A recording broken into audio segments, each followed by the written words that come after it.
Saviez-vous que la prime de Noël pourrait être revue cette année? Avec les déficits croissants de la CAF, de nombreux bénéficiaires s'interrogent sur l'avenir de ces aides essentielles. Alors, quelles seront les décisions du Parlement et comment cela affectera-t-il votre budget de fin d'année? Restons informés pour anticiper ces changements cruciaux. Vous avez la prime de Noël, faites gaffe, vous avez vu ce matin, c'est passé à France Inter. Y a le gars, il a parlé et tout, il a dit qu'il, comme la CAF et tout, en ce moment, ils avaient énormément de dettes en fait. Ils allaient revoir tout ce qui est prime d'activité et prime de Noël.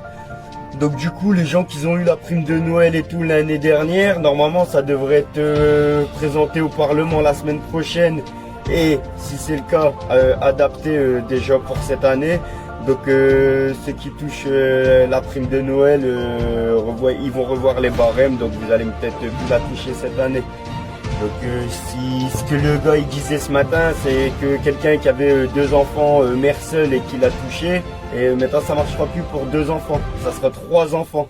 Et c'est par rapport aussi à un quotient familial, je sais pas quoi, qui est évalué je sais plus quoi, et là il faudra être inférieur à 400 je crois, 400. Donc attendez de voir, ça va se mettre sur les sites internet, mais ça sera pas avant la semaine prochaine. Alors partagez en masse, merci. Qu'est-ce que peut faire un contrôleur de la CAF lorsqu'il vient faire un contrôle à votre domicile? Accéder à votre domicile après une convocation ou après avoir pris rendez-vous avec vous. Il peut donc visiter les pièces de votre logement pour vérifier votre situation, par exemple la présence d'enfants, l'occupation des lieux, etc.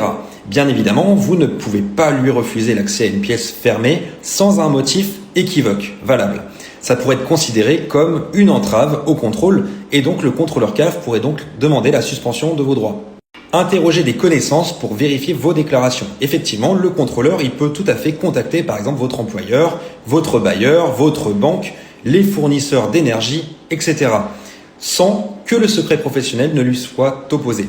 Il peut aussi questionner vos voisins sur votre situation, qu'elle soit familiale ou autre, comme votre train de vie, puisque le contrôleur CAF est assermenté.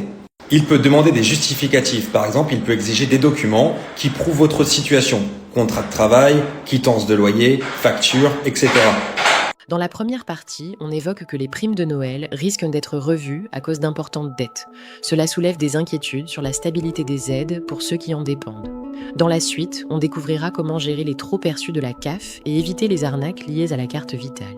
Encore quelqu'un qui parle sans savoir, tu sais, au vu de tous ces placements abusifs, au vu des faux rapports, etc., on va pas me dire qu'un enfant, ça coûte cher à l'État.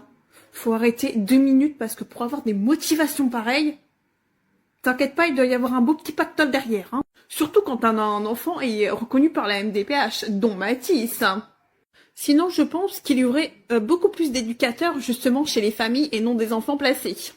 Et puis pour ton information, visiblement tu n'es absolument pas renseigné, en tout cas pour notre cas, hein, t'es pas renseigné du tout. C'est le département qui touche justement la CAF. Hein. Donc, se renseigner justement avant de te dire, ça serait pas mal. Au moins, tu dormiras moins bête. La prochaine fois, tu réfléchiras peut-être 2 fois avant de sortir de telles âneries. Hein. Parce que nous, on l'a pas, c'est le département. C'est le département. Donc j'espère que Mathis, il va pouvoir aller en libéral. Ils vont pouvoir utiliser aussi cet argent-là pour pouvoir payer les séances. Parce qu'il a besoin de suivi, là, il en a pas du tout.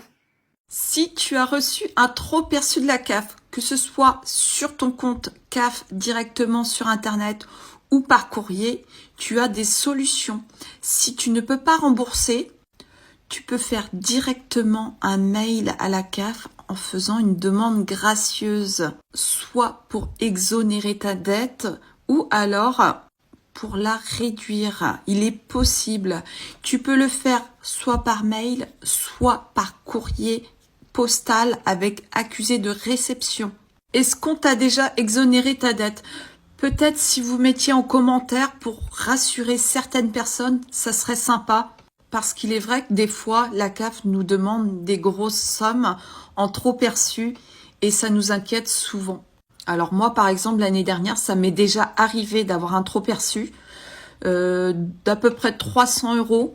Donc à ce moment-là, c'était un petit peu compliqué financièrement. Je leur ai expliqué par message mail et ils ont écoulé ma dette.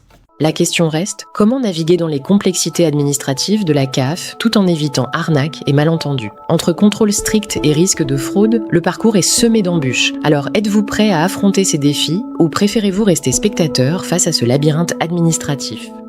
Il y a une arnaque qui recommence. Elle n'est pas nouvelle, cette arnaque.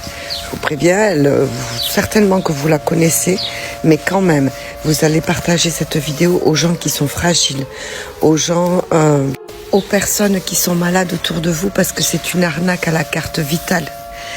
Et les personnes donc qui sont malades, très souvent ont peur et ne font pas attention et du coup se font avoir. C'est pas vieux, je vais vous mettre le SMS là, vous allez voir. Je l'ai reçu hier, ils envoient ça avec un numéro de téléphone. Alors j'ai effacé un petit peu le numéro de téléphone parce qu'une fois j'ai fait ça et TikTok ne veut pas qu'on affiche des numéros de téléphone. Donc c'est un SMS que vous recevez et la CPAM ne fait jamais ça, ne le fait jamais. Si vous avez un doute, allez sur votre compte amélie.fr ou mieux encore, vous contactez directement votre caisse primaire d'assurance maladie, la CPAM. Ne le faites pas, si vous le faites, c'est très mauvais et vous ne pourrez pas le rattraper, ça. Ça va engendrer plein de problèmes. Alors ne vous moquez pas des personnes qui pourraient le faire parce qu'elles sont faibles. Ça arrive encore. Et désolée pour ma voix. J'ai attrapé un petit peu froid. Allez, bisous et prenez soin de vous. Surtout, n'hésitez pas.